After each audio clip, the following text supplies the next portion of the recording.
Hi everyone, welcome back to another episode of Unscripted Coding. Today we are going to be playing with two AI APIs, that is, Artificial Intelligence APIs. The most famous of this is, of course, OpenAI.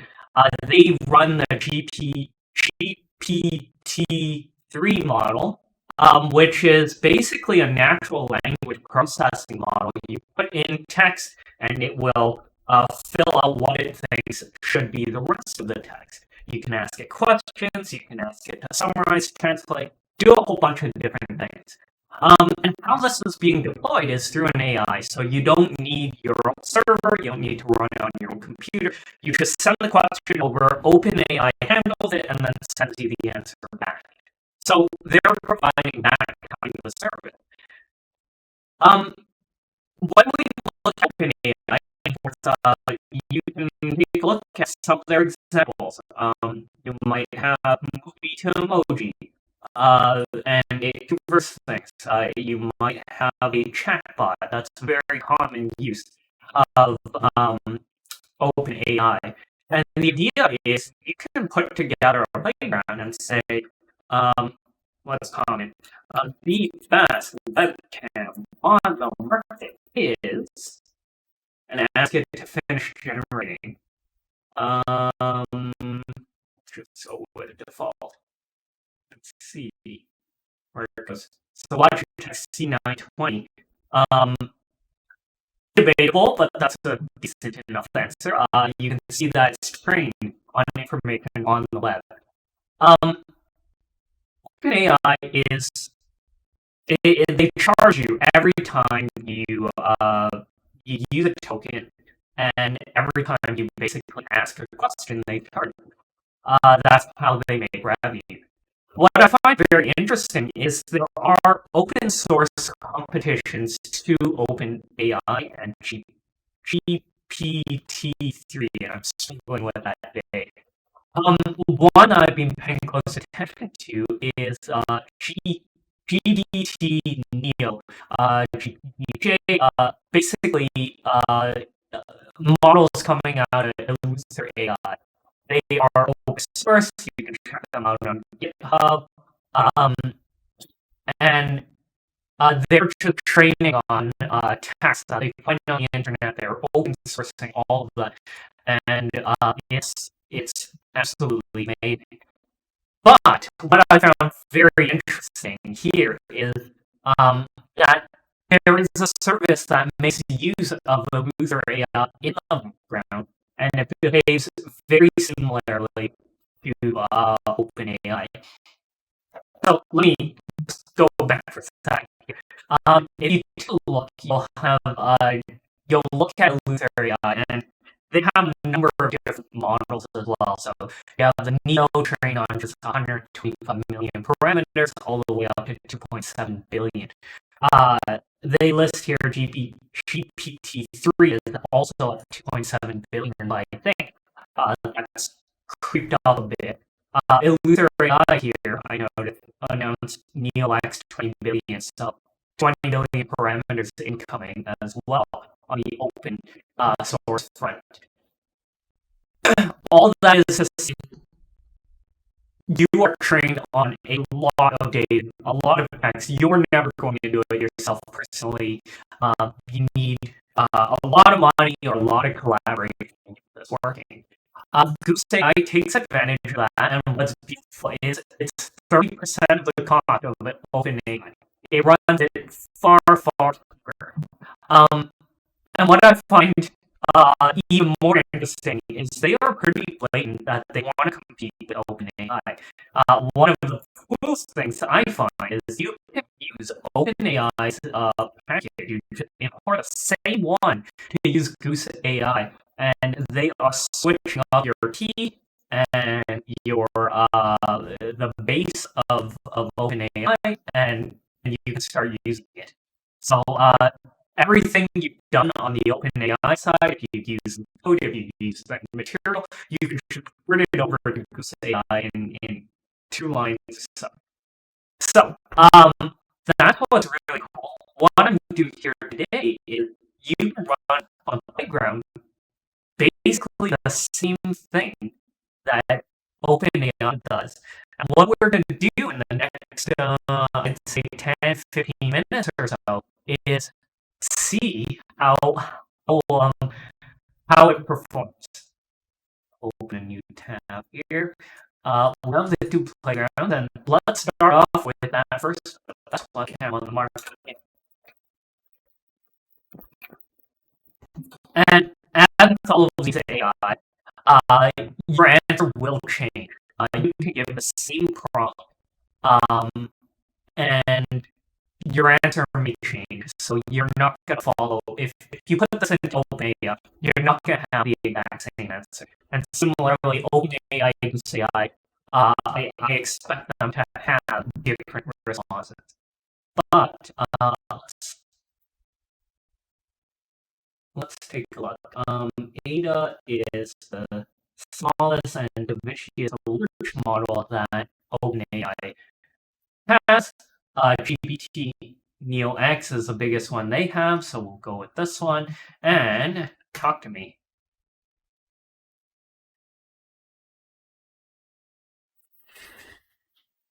I gotta say, that's not looking good. The Acer laptop, it's an answer, and one that,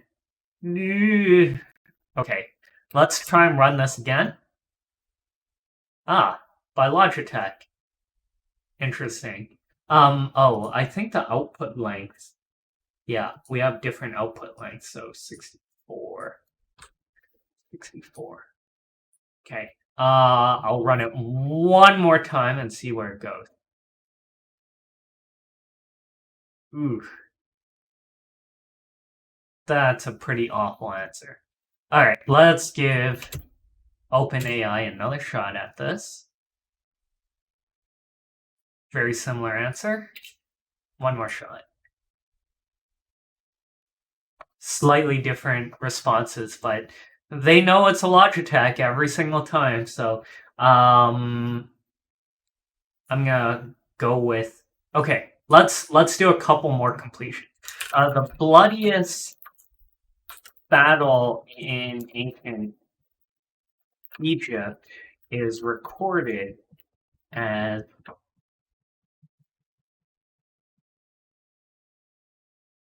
okay.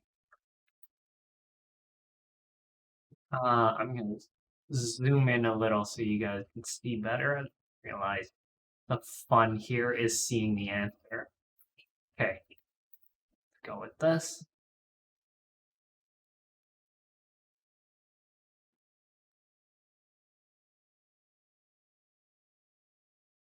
Both very believable. Let's go one more time. I think both of them have access to Wikipedia, so this is probably where it's getting that kind of answer.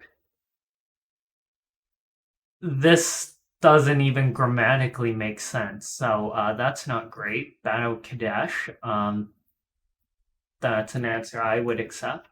Okay, what other things? The number one best hit of 1985 is. I have no clue if that's true or not. So, I'm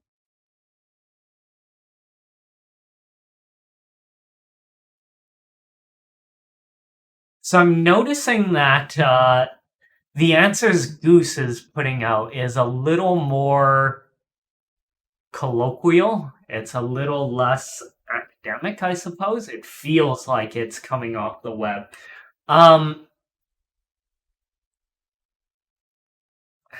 My favorite, no, let's give it something a little more creative. The blue sky above is dotted with white clouds, puff of smoke, occasional puff of smoke. Uh,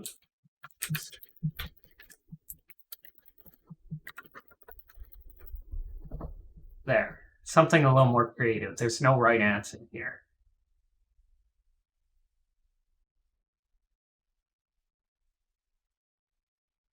Interesting.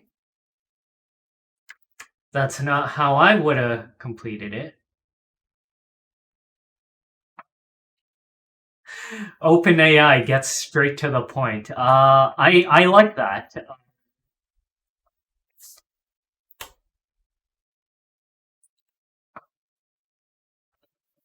Okay, so we both actually let's do one more time. We've been using their most expensive models. Let's use their crappiest models now. The lowest end on both of them. I'm gonna go with still GPT Neo regardless. I don't know what these fair sequel is. I think it might be a different type of model, so. Hey, that's a much better one actually. And apparently I spelled occasional wrong. I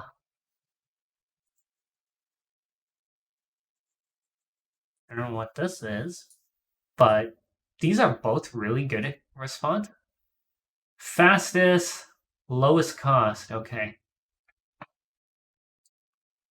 What I want to do now is to see whether Goose.ai has all of the same capabilities. Because ultimately, you're giving them a prompt and coming back and getting a response back.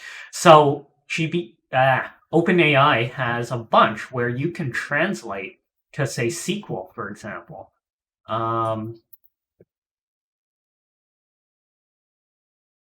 So we're gonna copy this and see what we get. Okay. And over here.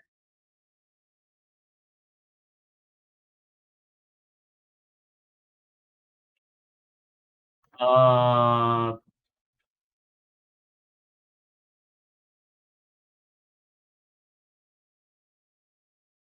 I don't think this is right.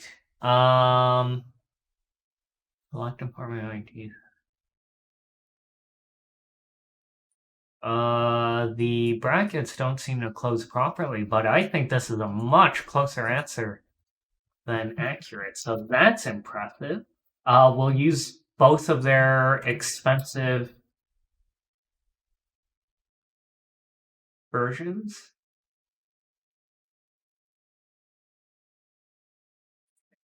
This thing.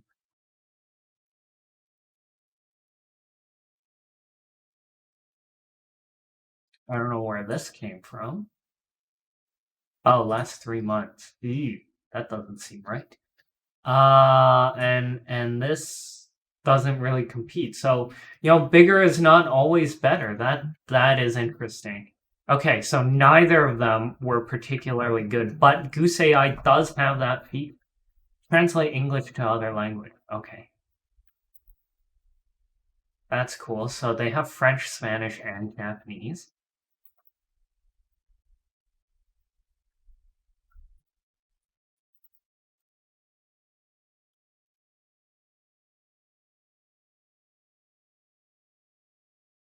Uh,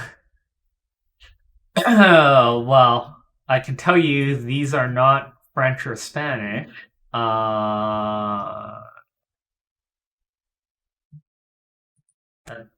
okay. Yeah, okay. This one goes to OpenAI, and Goose doesn't have French. Translate this into, let's just see if they have French.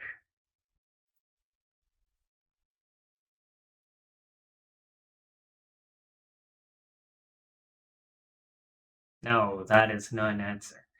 I am gonna reduce my costs and move this to 50 since I'm doing so many of these. Save a little bit here and there. Summarize. I love this. Summarize this for a second grade student. This is so incredibly useful. Useful from OpenAI.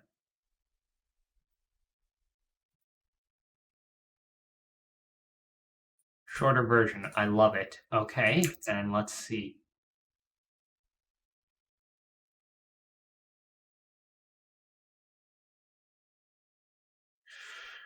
I don't think that's really right. All right, let's go with their 2.7.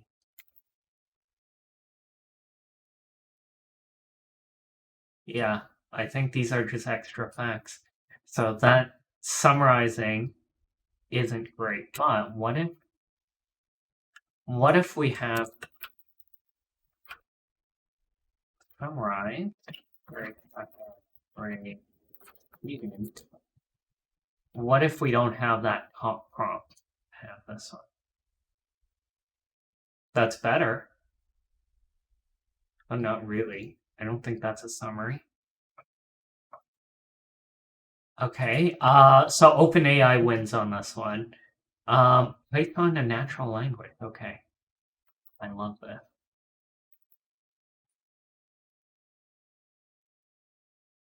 Okay. Ooh. Okay, that's absolutely horrible. Keywords. All right, this is one we could be able to get something good from. Okay, that's fair. Here. Nope. Those are not keywords.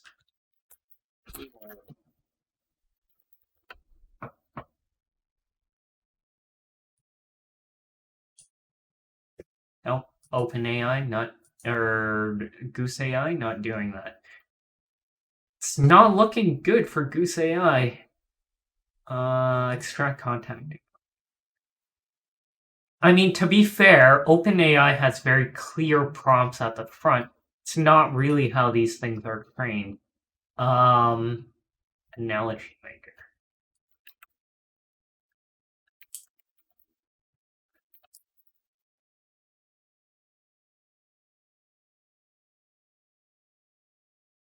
Nope. Yeah. I'm getting quite disappointed turning meeting notes into a summary.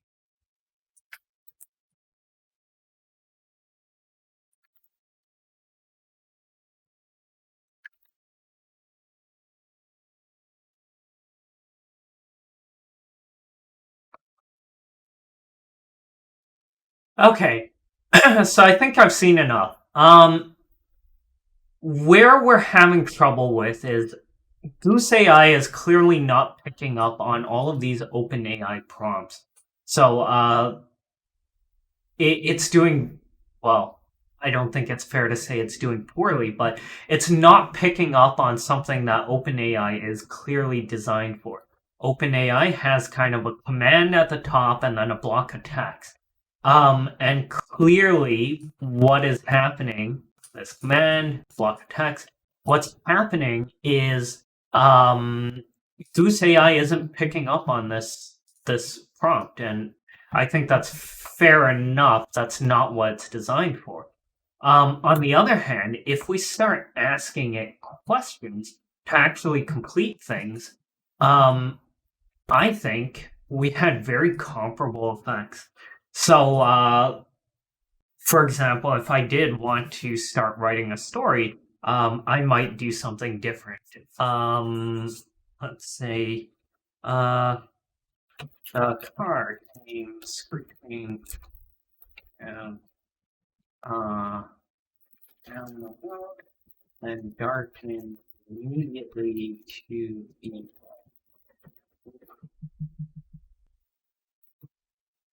I knew that my neighbor would be woken up by us.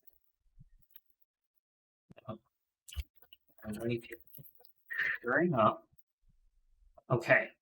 So there we have a bit of a story prompt. A few minutes later, he walked out of his house glaring at me. I just smiled and waved. That's really good. Goose AI. I heard the back door come open. I saw his hands go up. in the air. The cop said, "Don't move or I'll blow your brains out." So I'm self-censoring here. The other thing about OpenAI is I know that they are specifically filtering out some of their language, so you won't get curse words, you won't get hate speech and various things like that. Or rather, they try not to. I think you can definitely push it there. Goose.ai, this is a very valid um, response as well. So I like this. I like both of them actually. Goose AI seems more real, seems more storytelling. I'm gonna run it on the cheaper nodes as well. There we go. That worked. Find it interesting because the cheaper ones.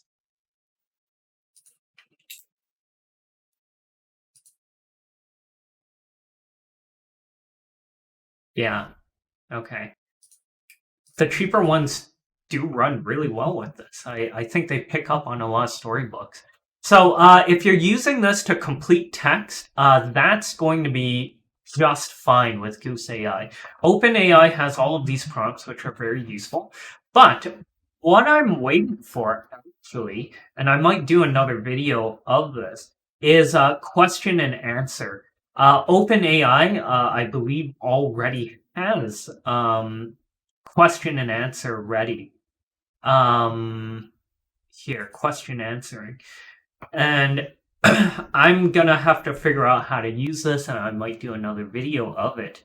But the idea is I would love to be able to throw into OpenAI a document.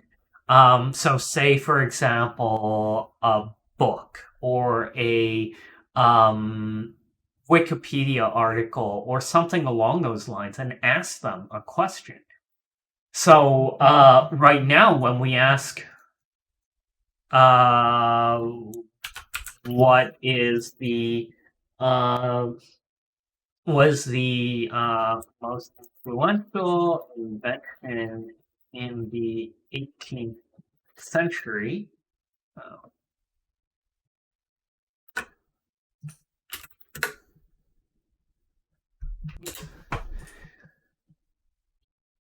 They give you an answer based on general knowledge that the system has pulled from the internet, or a really poor answer. But what question answering does is you can actually upload the document where it's getting the sources from. It has its natural language, so it figures out how to answer your questions, but it's pulling from your own documents to do so. I'm very excited to try this, to be able to throw news articles and ask it questions. When Goose AI gets it, that's going to be really important to me. As cool as some of these examples are, I have limited use for it, except maybe summary, maybe some of these translation things. But asking questions of specific documents I upload is going to be really, really huge. So stay tuned. I think the next video I'm gonna do is OpenAI's question answering. Figure out how well it works, and then hopefully in due time we get the Goose AI version of it. So thanks for watching. Let me know if you enjoy these videos. I love playing around with it because it's so futuristic. It does cost a little bit though, so be aware that that it costs money to run these questions. Anyways, thanks for watching. Leave a comment below, thumbs up, subscribe, do whatever you have to do. Thanks.